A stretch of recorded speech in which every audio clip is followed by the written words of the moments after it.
Buongiorno e ben ritrovati con l'informazione flash di New Sicilia. Di seguito i titoli più importanti della mattina.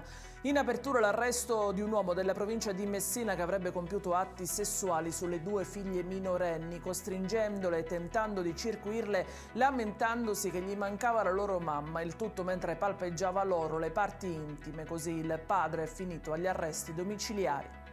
E rimaniamo nella città dello Stretto, patrimonio sproporzionato rispetto a quanto dichiarato, sequestro di immobili e abitazioni per un totale di quasi 200.000 euro.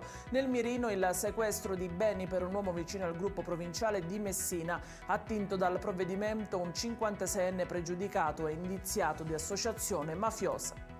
Un incidente mortale si è verificato a Palermo poco dopo la mezzanotte di ieri, vittima un uomo di 32 anni, Gianluca Billitteri, alla guida di un Alfa Romeo 159. Il sinistro è avvenuto lungo viale Regione Siciliana all'altezza di Corso Calatafimi.